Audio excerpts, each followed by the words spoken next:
हर एक जगह कितना ही व्यक्ति अपराधी क्यों ना हो, कहती हैं न कश्चिन न अपराधेति, कौन ऐसा जीव है जिसने अपराध ना किया हो। पापा नाम व सुहा नाम व, कोई पापी हो अथवा पवित्र आत्मा हो, शुभ कार्य करने वाला हो, वध करने योग्य भी क्यों ना हो, परंतु महापुरुष जो हैं शरण में आए हुए को क्षमा दान देते हैं, क्षमा दान देते हैं। हनुमान जी से कह के वो राक्षसियों को क्षमा करा देती हैं। तो ये जो क्षमा गुण है, व्यक्ति में शक्ति है, सामर्थ्य है, वो दंड दे सकता है और दंड ना देते हुए रामचरितमानस में गोस्वामी तुलसीदास जी सीता जी के विषय में, वाल्मीकि रामायण में भगवान वाल्मीकि सीता जी के विषय में, महाभारत में द्रौपदी के विषय में, द्रौपदी के 5 पुत्रों को अश्वत्थामा ने मार दिया था और अर्जुन जो हैं अश्वत्थामा को पकड़ के लाके बंधन में डाल के द्रौपदी के सामने प्रस्तुत कर दिए और कहा जो दंड देना चाहो इसको दे सकती हो। उस समय द्रौपदी चाहती तो 5 पुत्र उसके मारे हैं। आज का न्यायालय भी मृत्यु दंड तो कम से कम देता ही, परंतु द्रौपदी ने कहा जिस प्रकार मैं अपने पुत्रों के मरने के कारण शोकाकुल हूं, उसी प्रकार तुम्हारे गुरु द्रोणाचार्य की पत्नी कृपी को, द्रोणाचार्य की पत्नी कृपी है कृपाचार्य की बहन, कृपाचार्य और द्रोणाचार्य ये दोनों धनुर्विद्या सिखाते थे।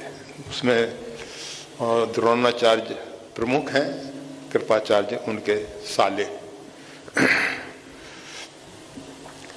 तो द्रौपदी कहती है कि हम इसकी मां को दुखी नहीं करना चाहते हैं। जो दुख हम दे, जब हम देखें कि कोई अपराधी है तो हमारे अंदर एक भाव आना चाहिए, हमारे जीवन में भी हमने भूलें की हैं, इसको दंड दे के क्या हम दंड से बच सकेंगे? जो क्षमा नहीं कर सकता, परमात्मा उसको क्षमा नहीं करते। और जो व्यक्ति क्षमाशील हैं, परमात्मा उनके बिना मांगे उन पे कृपा करके क्षमा कर देते हैं उनके अपराधों को। वो प्रार्थना नहीं करें कि भगवान हमारे अपराधों को क्षमा करें, तब भी भगवान क्षमा, क्योंकि वो क्षमाशील हैं। क्षमाशील जे पर उपकारी, भगवान कहते हैं ऐसे ब्राह्मण तो हमको भगवान से भी ज्यादा प्रिय हैं, भगवान शंकर कह रहे हैं। तो क्षमा एक ऐसा गुण है जो परमात्मा के परमार्थ पथ में हमको बहुत आगे पहुंचा देता है। इस लोक में हमें उतनी क्षमता और उतनी योग्यता पैदा कर देता है जो हम पूरी पृथ्वी जैसे धारण करने की क्षमता पा जाते हैं। तो क्षमाश्यम एक साधना है।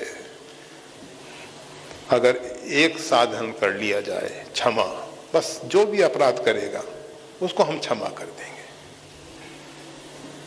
और क्षमा करने के साथ ऐसा नहीं अपना बस नहीं चल रहा है, अपन दंडित नहीं कर सकते हैं, जाओ क्षमा किया। वो क्षमा का क्या वो, क्षमा करने की पूरी पूरी क्षमता है, योग्यता है, अधिकार है कि हम दंड दे सकते हैं, और फिर भी हम दंड नहीं दे रहे, हम क्षमा कर रहे हैं। और जो स्वयं क्षमा करते हैं और परमात्मा से प्रार्थना करते हैं कि प्रभु क्षमा करें इसके अपराध को। वैदिक ब्राह्मण ने भुसुंडी जी के लिए भगवान महाकाल से यही निवेदन किया था। महाकाल की नगरी के मंदिर में ये घटना घटित। तो मतलब पूरा इतिहास भरा हुआ है, कहाँ कहाँ किस किस प्रकार से कौन कौन ने क्षमा की है, और उस क्षमा के कारण वो कितना ऊंचा पहुंचा है, कितना ऊंचा पहुंचा है। ऊंचा मतलब परमात्मा तक पहुंचा है, और इससे आगे तो पहुंचने का प्रश्न ही नहीं है। तो क्षमा होनी चाहिए, परंतु हम सबका दुर्भाग्य है कि थोड़ी थोड़ी बातों में हम आवेश में आ जाते हैं, क्रोध में आग बबूला हो जाते हैं, लगता है कि गर्दन तोड़ दो इसकी। ठीक है, अपनी कमजोरी है। जय श्री राम। वीडियो देखने के लिए धन्यवाद।